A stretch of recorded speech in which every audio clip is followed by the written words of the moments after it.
Buenas tardes a todos, bienvenidos a nuestro webinar Métodos Gráficos para describir puntajes de desempeño. Yo soy Valentina Pérez, médica de enlace científico de Quixas. Este webinar está en marco con este grupo de sesiones que hemos realizado en torno a la norma 13.528 para los programas de proficiencia. La speaker de hoy, la conferencista de hoy, es la doctora Carolina Cobos. Ella es microbióloga de la Universidad Javeriana. Damos entonces la bienvenida a la doctora Carolina.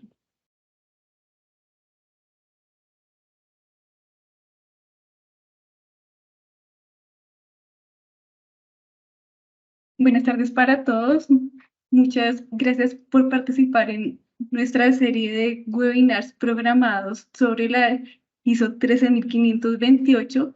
Hoy estaremos revisando el tema de los métodos gráficos para describir las evaluaciones de desempeño según la ISO 13528 desde 2022.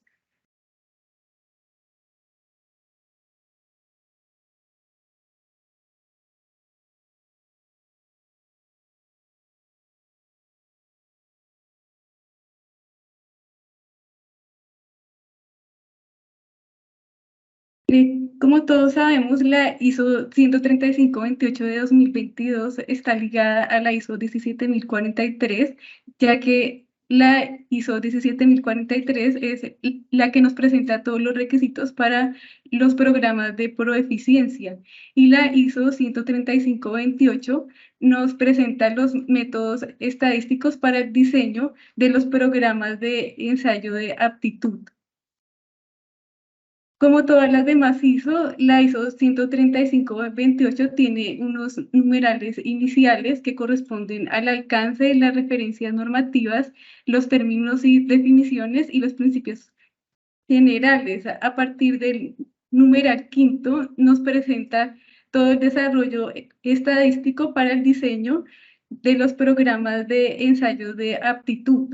Anteriormente estuvimos revisando en los webinars anteriores los numerales 7, que corresponde a la determinación del valor asignado y su incertidumbre estándar; el 8, que correspondió a la determinación de los criterios para evaluación del desempeño; y el numeral 9, que corresponde al cálculo de estadísticas del desempeño.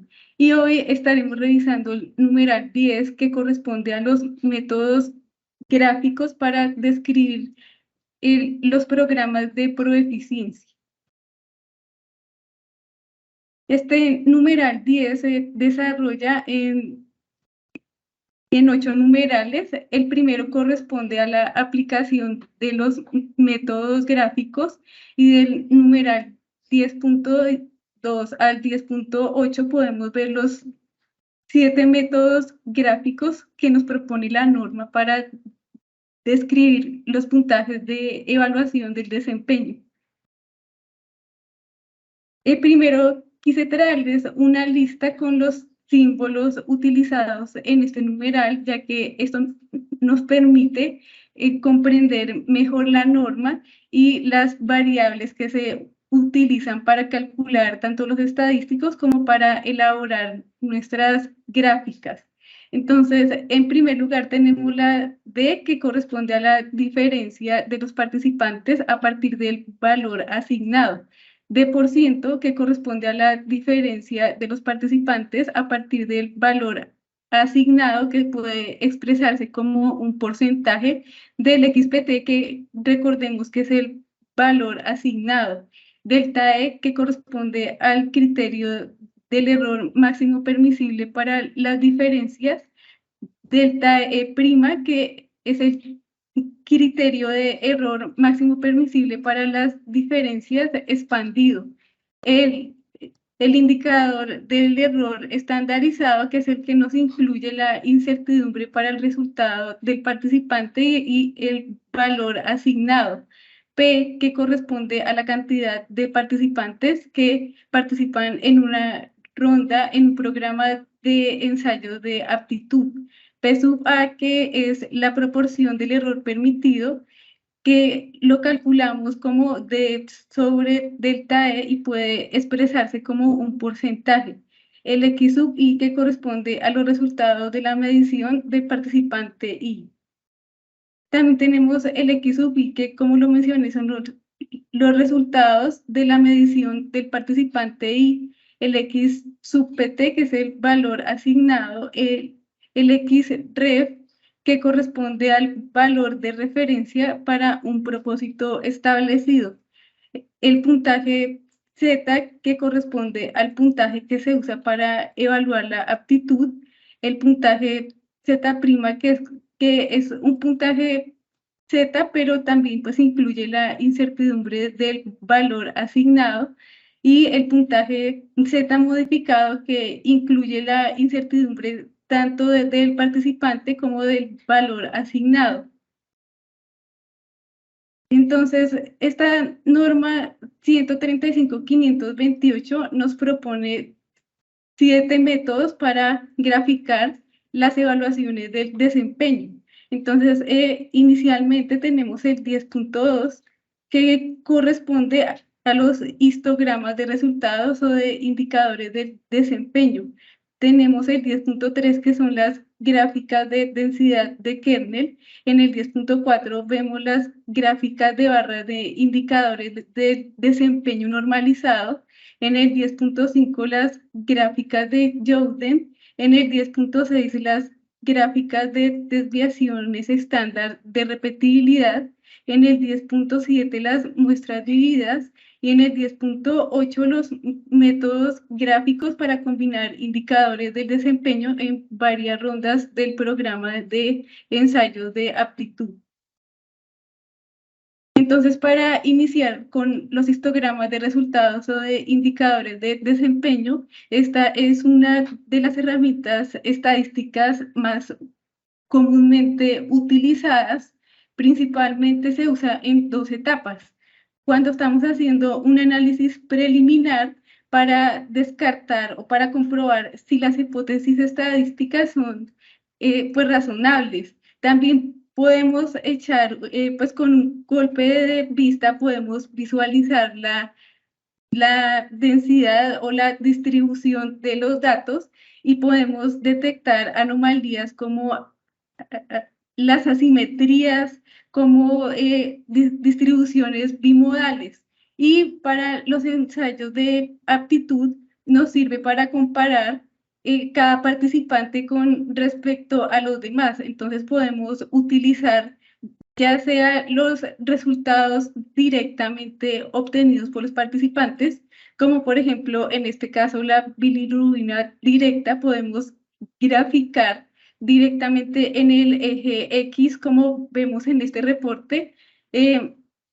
Podemos poner las concentraciones de bilirrubina obtenidas por los participantes.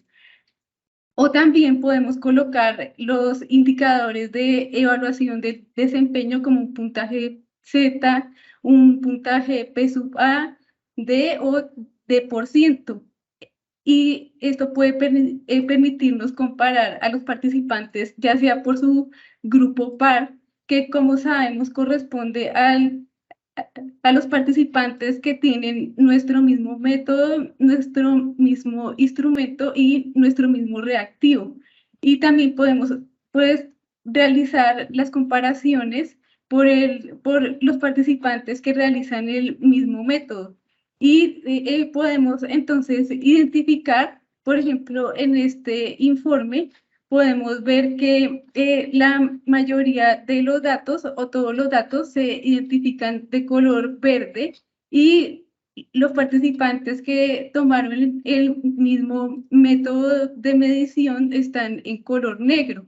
Y podemos señalar entonces en este gráfico con una flecha determinado participante de interés, o sea, por ejemplo, nuestro laboratorio. Entonces podemos comparar cómo está nuestro laboratorio con respecto a los datos obtenidos por los demás laboratorios.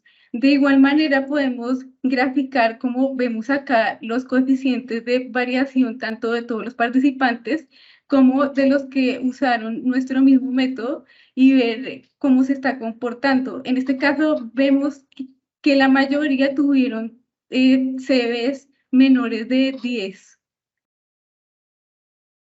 Entonces, aquí tenemos más ejemplos de los histogramas de resultados o de indicadores de desempeño. Aquí podemos ver varias barras de distintos colores que nos indican la blanca a todos los participantes. La verde nos indica a los participantes por el mismo método, y la azul los participantes del grupo par. Y tenemos la flecha negra que nos indica el laboratorio de interés. Y la ISO 13528 nos plantea un ejemplo en donde a los participantes del ensayo de aptitud les pidieron determinar un herbicida en agua potable y determinar el promedio robusto y la desviación estándar. Con estos datos, ellos graficaron su histograma de resultados y podemos ver que tienen una distribución aproximadamente normal y que la mayoría de los datos están ubicados entre 0,16 y 0,36 miligramos de atracina por mililitro. En el 10.3, la norma nos propone utilizar las gráficas de kernel. Esta es una herramienta estadística que nos permite visualizar la distribución de los datos. Se construye a partir de los gráficos de barras que veíamos en los histogramas, ya que toma los puntos más altos y los une con una línea y nos permite de esta manera ver la distribución. Para esta gráfica se basa en un conjunto de densidades que se van sumando y pues así van armando la curva. Aquí podemos ver diferentes densidades de puntos que pueden pues estar representando ya sea un promedio, un Z-score, y por medio de una fórmula se transforman en una distribución cuyo centro es el punto y tiene de ancho una desviación estándar. Entonces, en un programa especializado se van sumando las distribuciones hasta que forman la curva que nos indica la distribución, que en este caso podemos ver que es una distribución normal. También tenemos aquí un ejemplo en donde se graficaron los resultados de concentración de bilirrubina. Para cada uno de los laboratorios se graficaron los histogramas de barra y con este se pudo dibujar la distribución de kernel. Y pues aquí tenemos más ejemplos donde podemos ver el histograma y la densidad. Entonces, se calcula la densidad a partir del histograma y así es como se presenta la distribución de los datos. Y tenemos pues aquí más ejemplos donde podemos ver dos distribuciones diferentes o cómo se suman las diferentes distribuciones teniendo en cuenta los puntos del eje X.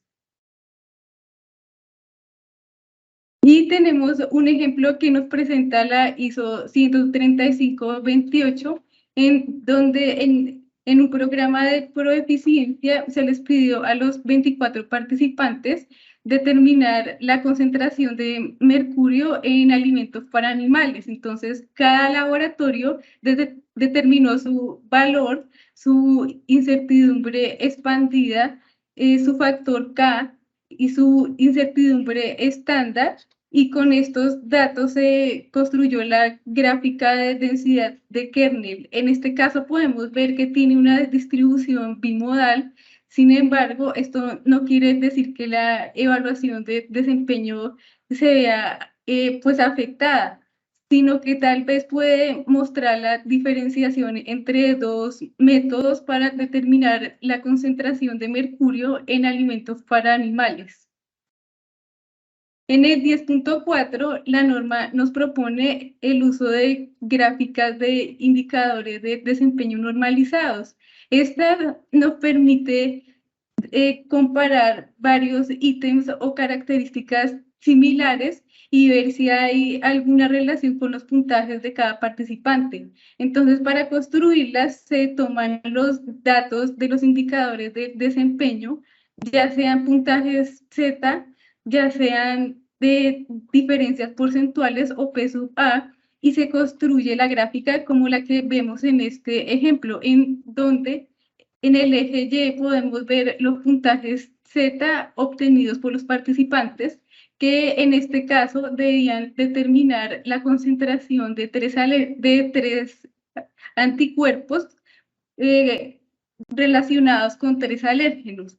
Entonces podemos aquí detectar en los gráficos de barras para cada uno de los laboratorios que los vemos en el eje X, los vemos identificados con una letra y podemos ver el comportamiento del Z-score para la concentración de los anticuerpos. Entonces, por ejemplo, tenemos el laboratorio Z, podemos detectar que uno de los anticuerpos tuvo un Z-score por encima de los niveles de acción, entonces debería investigarse la causa de estos valores y pues podría estar presentando un sesgo positivo. Y también podemos identificar los resultados de diferentes analitos para un participante. Entonces, por ejemplo, aquí tenemos un participante que determinó glucosa, colesterol, bilirrubina, magnesio, potasio, cloro, sodio y creatinina. Entonces, pues aquí podemos identificar fácilmente cuáles de los mesurandos o los ítems se encuentran en la zona de aceptación o de satisfactorio, cuáles están en la zona amarilla que corresponde a la zona de alarma y cuáles están en la zona roja que es la zona de tomar pues acciones correctivas. En el 10.5 la norma nos propone las gráficas de Youden. Estas son útiles porque nos permiten demostrar correlaciones e independencia entre los resultados de ítems que son similares. O sea, por ejemplo, si tenemos un ítem con distintos niveles, podemos determinar las correlaciones o las independencias.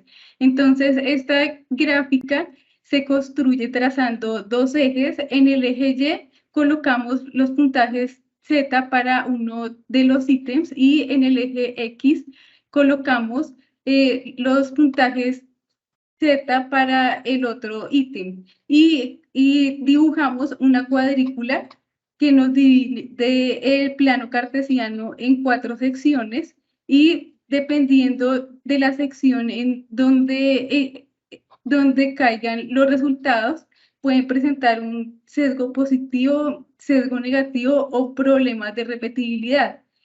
En el ejemplo que tenemos acá a los participantes, que son los mismos datos del ejemplo anterior, vemos que el laboratorio número 5 tuvo puntajes de Z-score de 2,218, que lo podemos ver aquí. Si seguimos la línea y extrapolamos, nos da aquí, y en el Y nos dio 2,023.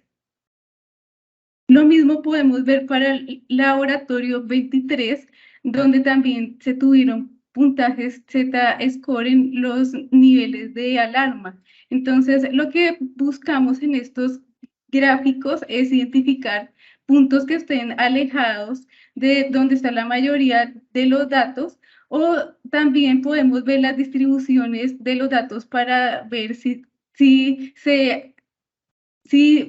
forman grupos, que esto podría identificar diferentes métodos, o si se organizan formando una línea, podrían indicar una correlación. Sin embargo, tendría que calcularse con una estadística de correlación para estar completamente seguros. También vemos aquí un dato que tiene para uno de las concentraciones de anticuerpos tiene un Z-score de menos 0,065, que sería satisfactorio, pero para el otro tiene un Z-score de 2,019, por lo cual podríamos tener acá un problema de repetibilidad porque las dos concentraciones estuvieron muy alejadas.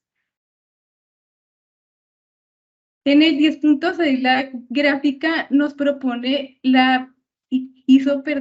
nos propone la gráfica de desviaciones estándar de repetibilidad. Entonces, en esta lo que se hace es graficar en el eje Y las desviaciones estándar y en el eje X los promedios.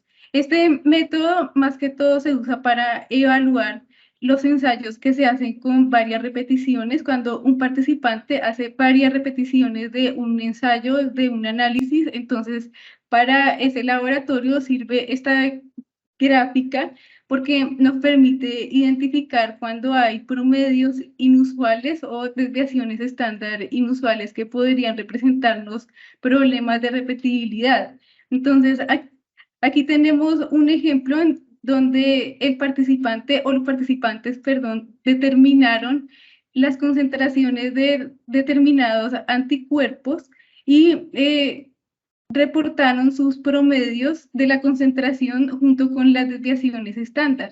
Entonces, la mayoría entraron en estas tres zonas porque se estaba haciendo un ensayo con varios niveles, pero podemos identificar 3 puntos que están alejados tanto por los promedios que obtuvieron como por las desviaciones estándar. Entonces, tendría que investigarse las causas y corregirse las variables del ensayo que hayan producido estos resultados. En el numeral 10.7, la norma nos propone el método de las muestras divididas. Este método se utiliza cuando se quiere comparar detalladamente a dos participantes o cuando no se cuenta con ese ensayo de aptitud, pero sí se requiere evaluación externa. Entonces, lo que se hace es conseguir materiales que presenten diferentes concentraciones de ese ítem de interés o los ítems de interés, y las muestras se dividen en dos para que cada sección vaya a un participante y cada participante determina sus mediciones realizando repeticiones, y con estas repeticiones, con estos datos de las repeticiones, que puede ser la desviación estándar o puede ser también los puntajes Z o los promedios, se construyen las gráficas y se realiza la comparación entre los dos participantes para ver cuánto fue la diferencia para esta muestra dividida. En el numeral 10.8, la norma nos propone los métodos gráficos para combinar indicadores de desempeño en varias rondas en un programa de ensayos de aptitud.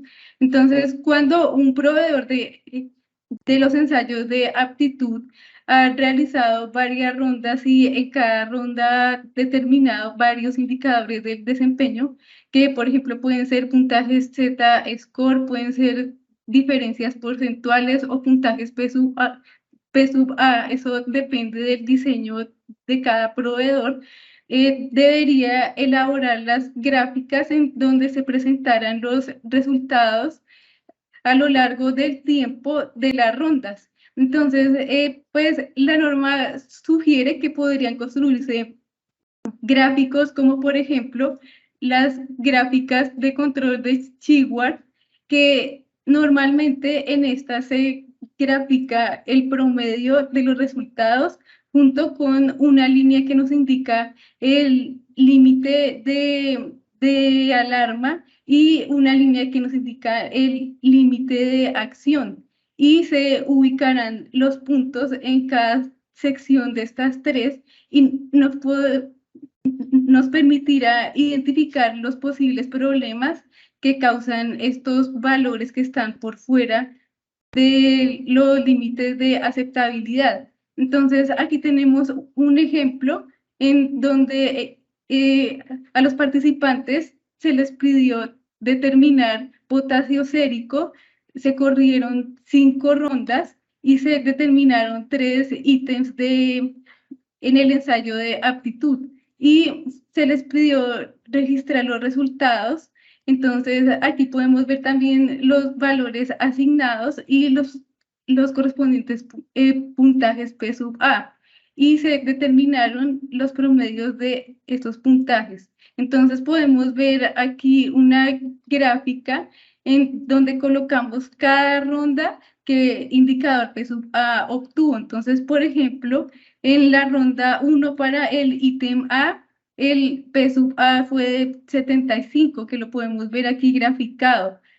Para el ítem B, 50, que lo podemos ver aquí. Y para el ítem C fue 0. Y en la línea se colocó el promedio de P sub A, que fue 42. Y también podemos realizar gráficos de dispersión como el que vemos acá, identificando cada nivel con un símbolo diferente. Entonces, por ejemplo, podemos ver el nivel de acción está identificado como un círculo blanco. Y también en el numeral 10.822 nos proponen las normas para interpretar los gráficos de Stewart cuando hay una señal fuera de control. Entonces es cuando se presenta alguna de estas 3 situaciones. Si tenemos un solo punto que cae fuera de los límites de acción, que cuando estamos usando puntajes Z, entonces es de más o menos 3, o sea, caería acá en la zona roja, entonces hay una señal fuera de control. Cuando se usan los puntajes P sub A, si sobrepasan el 100%, entonces indica que es una señal fuera de control. Cuando se tienen 2 o 3 puntos sucesivos que están fuera de los límites de advertencia, que para el caso de los puntajes Z sería de más o menos 2, o con los puntajes P sub A del 70%, entonces esto indicaría que hay una señal fuera de control. Y si tenemos 6 resultados consecutivos positivos o 6 resultados consecutivos negativos, esto indica una tendencia y habría que investigarse qué es lo que lo está causando. Y esto era todo lo que teníamos para compartirles hoy. Muchas gracias por haber participado. Les recordamos diligenciar las encuestas de satisfacción para que de vuelta podamos enviarles los certificados de participación. Y también los invitamos a participar de nuestro webinar programado para el próximo martes, en el cual veremos el tema de diseño y análisis de esquemas de ensayos de aptitud cualitativos. Muchas gracias por participar. Y si tienen alguna pregunta, por favor, envíennosla por el chat y con gusto la resolveremos. Veo que nos están preguntando qué es el P sub A. El P sub A es un indicador de desempeño que nos indica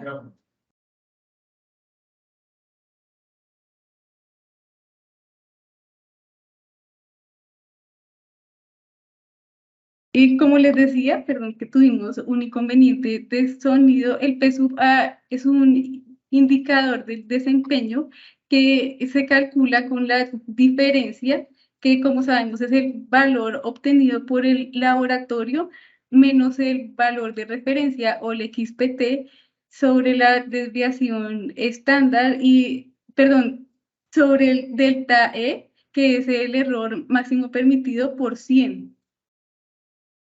Y es el porcentaje máximo que puede tener de diferencia un resultado con respecto a su valor de referencia en porcentaje. Si ven buenas tardes para todos. No sé si ven una presentación en PowerPoint que tengo. Quisiera ampliar un poquito. Buenas tardes a todos los participantes. Nuevamente, muchas gracias por haberse conectado. No le estamos escuchando. Ya, gracias. Nuevamente, muchas gracias a los participantes por participar en este ciclo de webinars. quisiera verificar si ven una presentación en PowerPoint porque yo no la veo.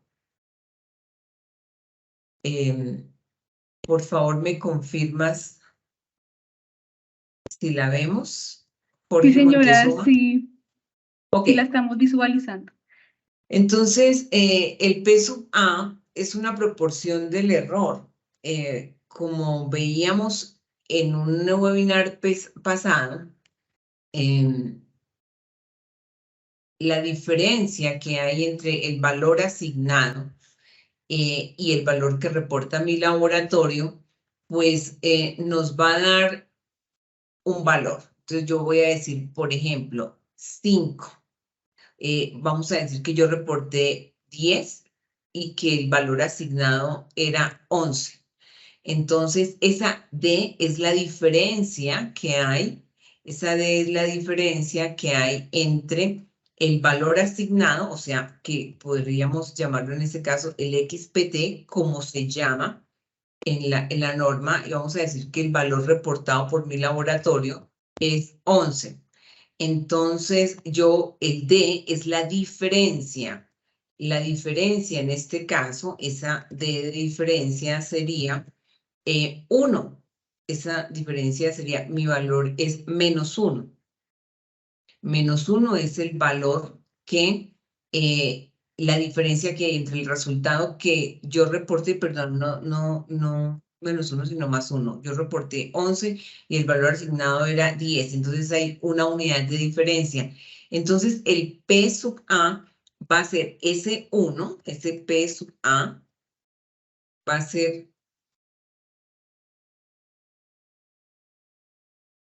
1 dividido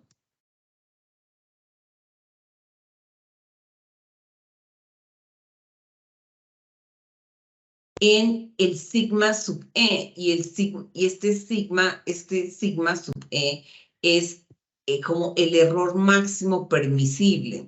Eso sería ese sigma sub E, el error máximo permisible que yo podría decir, bueno, voy a inventarme cualquier cosa, podría ser 5. Podría ser 5. Entonces, en este caso sería, por ejemplo, 1 dividido en 5 nos daría 0.2. Entonces, aquí yo colocaría 0.2, eso sería igual a 0.2, y si lo expreso en porcentaje, lo multiplico por 100, y eso me va a dar 20%. Entonces, así se saca más o menos el P sub A, que era una inquietud. Ahora, los gráficos de Cheever son los mismos de los gráficos de Levy-Jennings, exactamente los mismos. Walter Cheever, acuérdense que nosotros hemos hablado que los gráficos, que Levy fue un señor y Jennings fue otro señor, que adaptaron los gráficos de Walter Cheever, que él había desarrollado muchísimos años atrás. Los gráficos de Levy-Jennings son muy antiguos. Ya no recuerdo tanto, pero por lo menos yo pienso que tienen 50, 70 años. Y los de Cheever eran mucho más antiguos. Los gráficos de Cheever son exactamente, lo llaman también gráficos de control. Y lo que me miden, los gráficos de Levy-Jennings, lo que me miden, o de Cheever, lo que me miden es la estabilidad del proceso. Eso es lo que me mide, me dice qué tan estable es el proceso. La estabilidad del proceso. Entonces me dicen el proceso es o no es estable, ¿cierto? Cuando lo usamos en el laboratorio clínico en términos internos, porque me grafican una media, me grafican una media,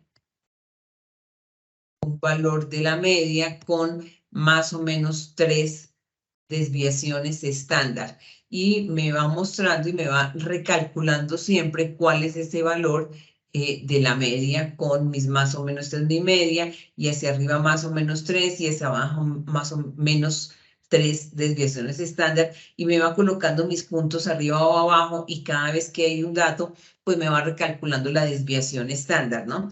Los gráficos de Levy-Jennings fueron usados mucho en el laboratorio clínico en una época, hasta que aparecieron los gráficos de control de calidad integrados, las gráficas integradas de control de calidad que me combinan una gráfica de Levy-Jennings con una gráfica de error total. Otra pregunta es, ¿a los gráficos de Levy-Jennings se les puede aplicar las reglas de Westgard?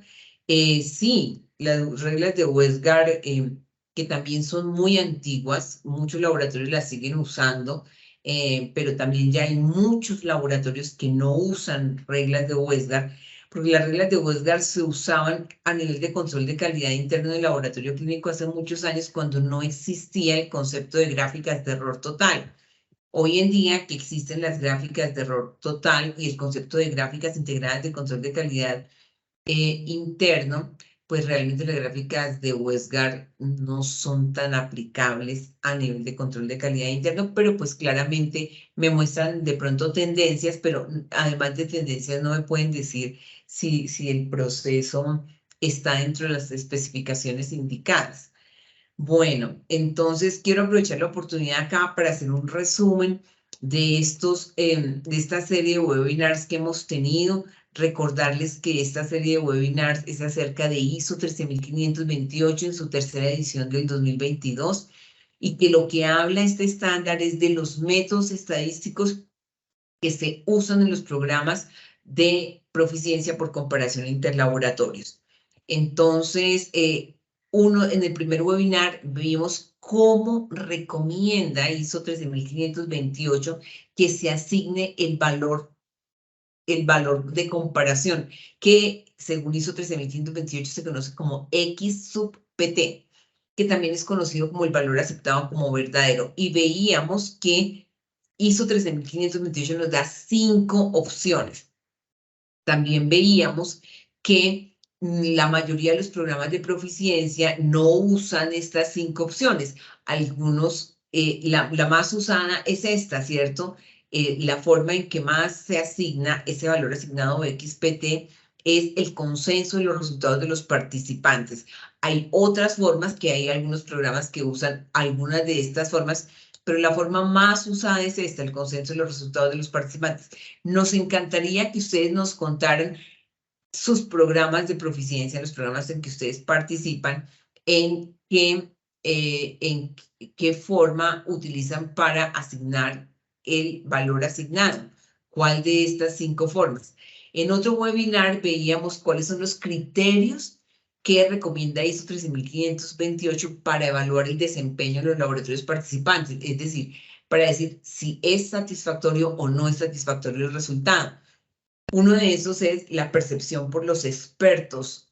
Otro, la experiencia con respecto a rondas previas de un programa de ensayo de aptitud. Es decir, no solamente en la ronda en la que yo estoy participando, sino en rondas anteriores, mediante el uso de un modelo matemático general, por el uso de desviaciones estándar de repetibilidad y de reproducibilidad que se han hecho en un estudio previo, y entonces me da una desviación estándar y comparo mi Z-score lo saco de esa desviación estándar y no de la desviación estándar de los participantes de la ronda en la que yo estoy. A partir de los datos obtenidos, otra forma es a partir de los datos obtenidos de la misma ronda de un programa de ensayo de aptitud, es lo más común, y también por seguimiento de acuerdos de comparación interlaboratorios. Y veíamos nosotros que en los estadísticos que recomienda ISO 13528 para usar en los informes de los programas de proficiencia, están los estimados de desviación, o sea, qué tanto es la diferencia entre mi resultado y el valor asignado, el X sub PT, y que eso lo expreso como un porcentaje. Los puntajes de Z-score o Z' o Z o E sub N, que son varios estadísticos. También veíamos que de repente lo más utilizado son los puntajes de Z-score, son como es el estadístico más utilizado por los programas de proficiencia que están en el mercado, pero que hay otras formas. Y hoy veíamos entonces con la doctora Carolina estas formas de graficar, métodos gráficos para ilustrar los indicadores del desempeño. Uno muy común es este, ¿cierto? Los diagramas de barras. Otro son estas gráficas de kernel que son bien interesantes.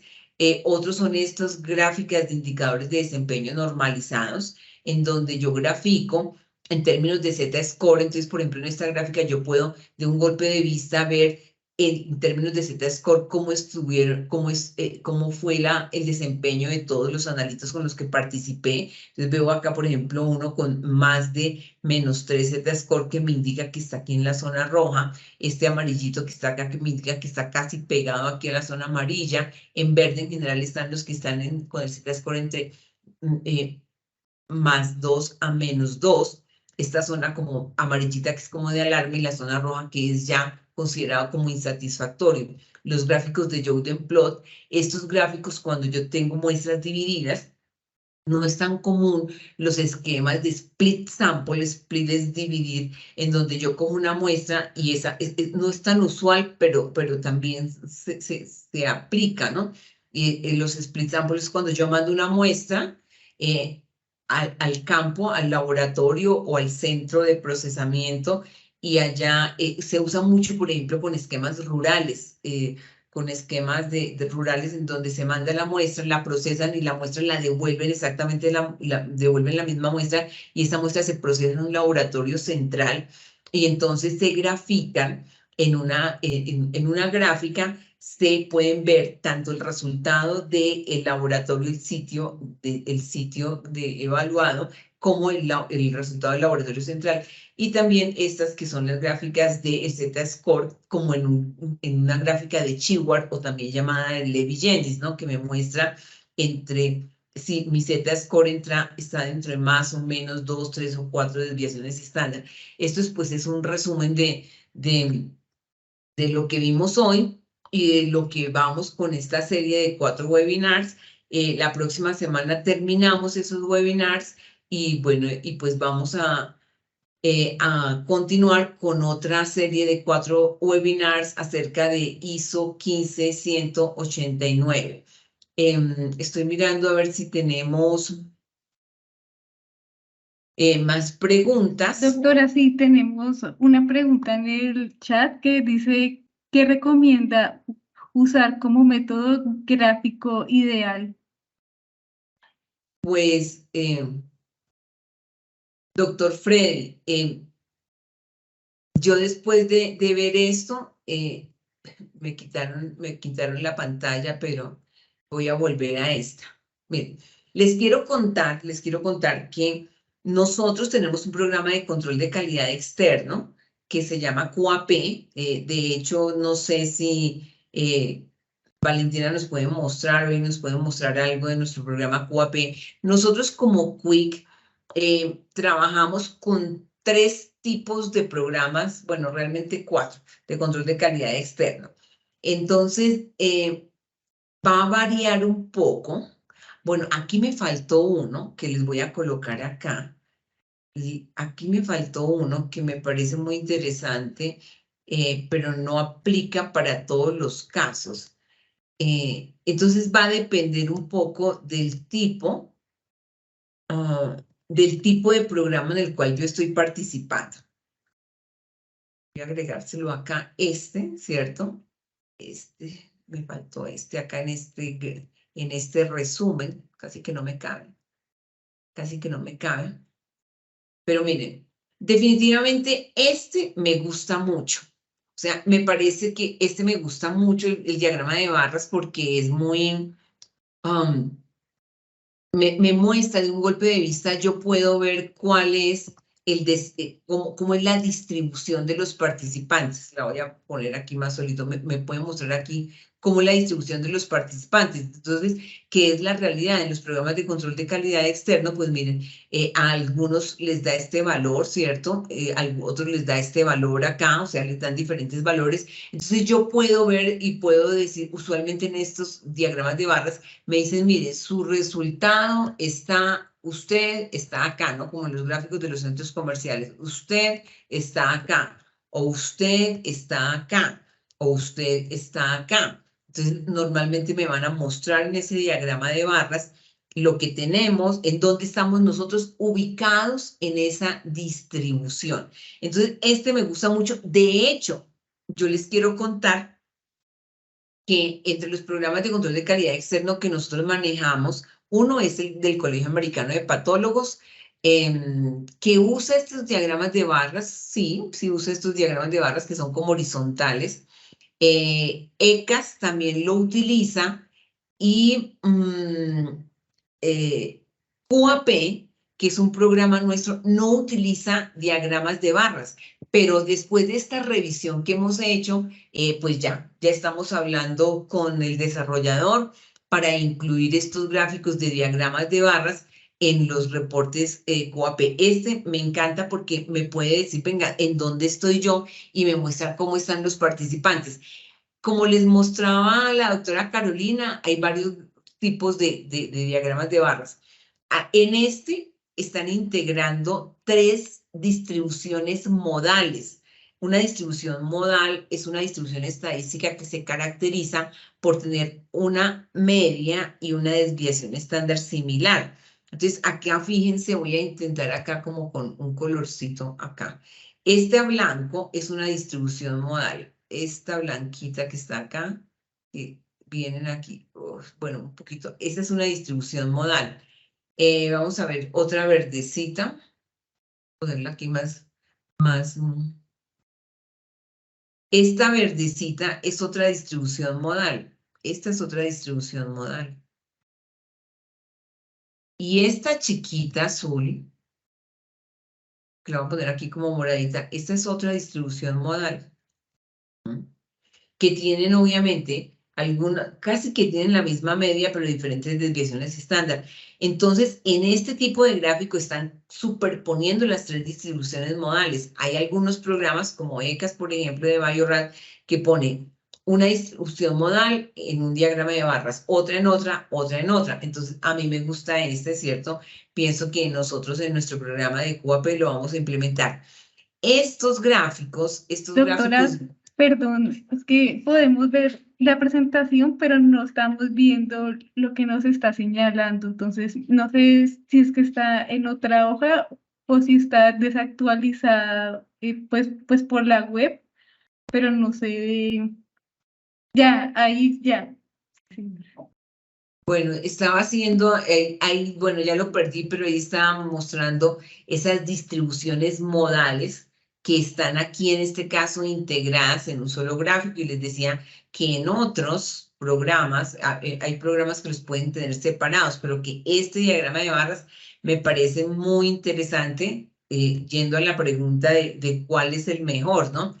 A mí me gusta mucho este diagrama de barras porque me parece que lo ubica mucho a uno. Me gusta también este gráfico que corresponde a estas gráficas,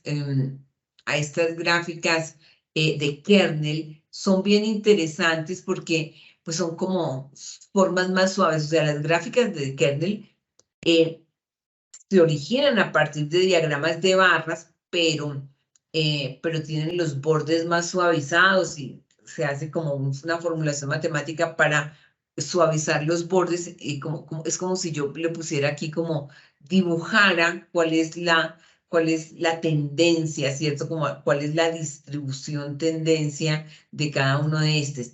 Estos, por ejemplo, me parecen muy interesantes porque uno podría combinarlos. Yo no he visto un reporte de control de calidad externo con gráficas de kernel. Yo no lo he visto de lo que hay en el mercado, con histogramas sí, pero estas gráficas de kernel son recomendadas por la ISO 13528. Ahora, estas gráficas de indicadores de desempeño normalizados me encantan.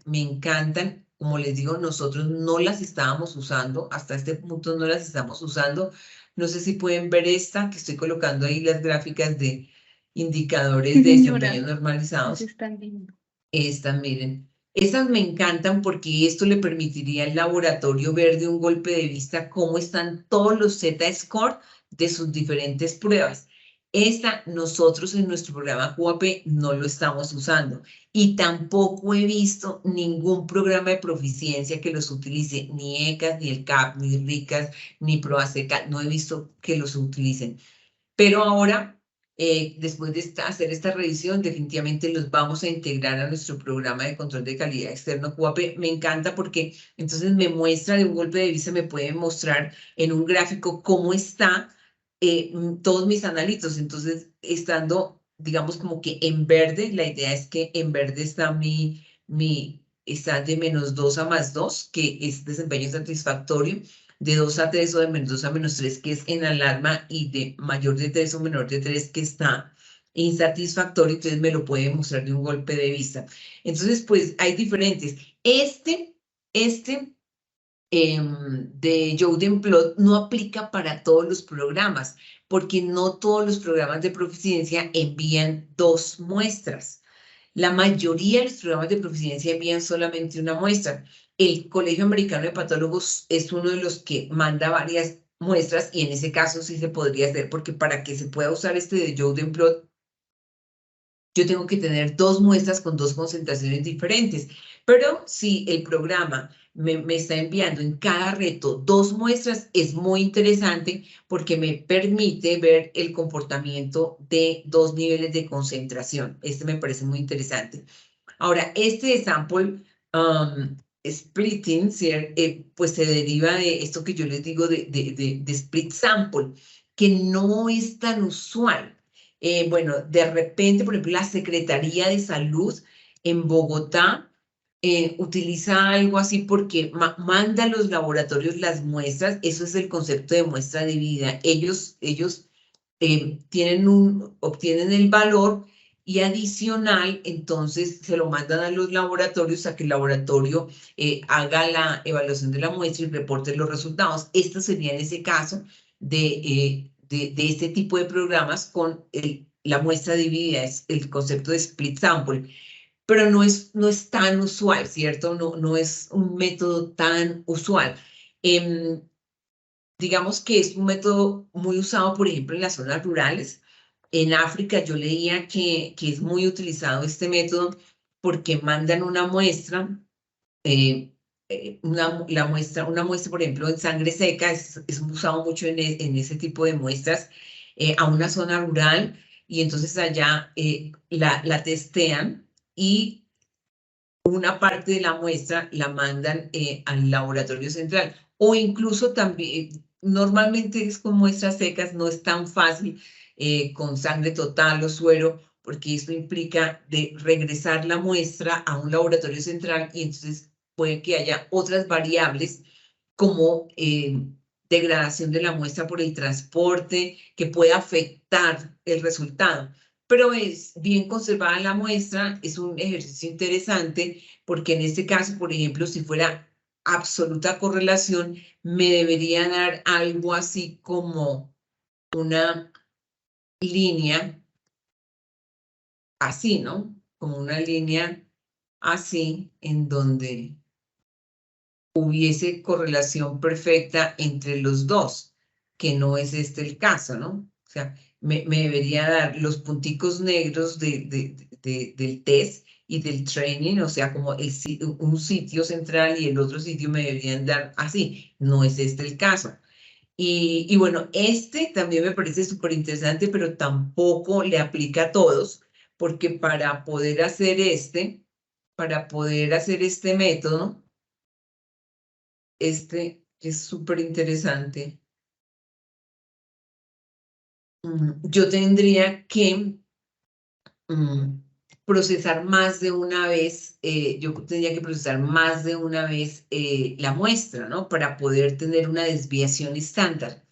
Porque aquí lo que yo hago es que en el eje X pongo la concentración y en el eje Y la desviación estándar, y pues miro diferentes niveles, ¿no? No se puede con todos porque, como les digo, no todos los programas exigen o demandan que los laboratorios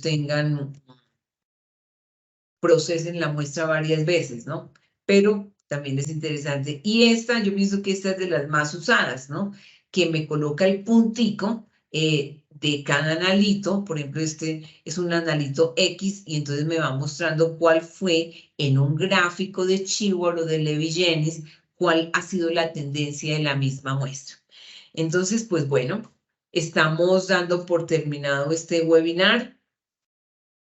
Como les decíamos, esto queda en nuestra página web, y los invitamos al cierre de este ciclo de webinars de hoy en 8 días con el webinar de reportes para pruebas cualitativas. Muchísimas gracias por la Aquí participación. tenemos, la infografía sobre nuestros programas de control de calidad externa QAP. Súper. Para, Súper. si me permiten compartir la pantalla. Nosotros tenemos nuestros programas de control de calidad externo llamados QAP, Quality Assurance Program. Aún no Tenemos, se ve. no, Pero les vamos contando, nosotros tenemos 8 programas, bueno, por ECAS tenemos muchos, aproximadamente unos 20 programas, yo pienso que dentro de 8 días les vamos a compartir, tenemos un universo de programas en control de calidad externo, porque como les decía, si ustedes necesitan un programa de control de calidad externo, llámenos, por favor, escríbanos. Vamos a dejar, Jorge Montezuma, por favor, podemos colocar aquí en el chat los datos de nuestro contact center, por favor, nuestro teléfono, nuestro correo electrónico, para que si necesitan un programa de control de calidad externo, nosotros se lo tenemos, porque como les decíamos, trabajamos con los programas de control de calidad externo del Colegio Americano de Patólogos, que tiene, ¿cuántos programas, Valentina? ¿1000? sí, tendría más de 1000 programas. Yo creo que Y tiene para más de pruebas muy 1000. específicas. Más de 1000 programas disponibles del Colegio Americano de Patólogos, de un montón de, o sea, muchísimos programas para todas las áreas del laboratorio clínico, para patología anatómica también. Entonces, ellos tienen una forma de trabajar distinta, ¿cierto? Usan muchos de estos, porque también tienen las características. Ellos, por ejemplo, no son programas mensuales, como es muy usual con RICAS o ECAS, que son programas mensuales, no. Con el Colegio Americano de Patólogos son muestras cada 2 o cada 3, no, cada 2 no, cada 3 o cada 4 meses, o 3 o 4 envíos al año, no es más. Con ECAS de Biorad también trabajamos múltiples programas de control de calidad externo con ECAS de Biorad. También hay un abanico de programas de control de calidad externo para el laboratorio clínico. Y estos de QAP son programas con una periodicidad de reporte cada 2 meses. Acá nos faltan ya algunos porque ya tenemos de hemoglobina 1C, de marcadores tumorales, o sea, tenemos aproximadamente unos 10 programas de control de calidad De externo. POCT también. También tenemos programas para POCT, para pruebas de point of care. Entonces, pues no, vamos a preparar para dentro de 8 días una reseña de todo lo que tenemos en términos de programas de control de calidad externo. Esta serie de webinars ha sido con la intención de aportar a los laboratorios clínicos herramientas y criterios para que también podamos comparar qué tenemos nosotros con nuestros programas y qué nos dice un estándar como ISO 13528. Pues bueno, pues muchísimas gracias por la participación y esperamos que nos acompañen dentro de 8 días.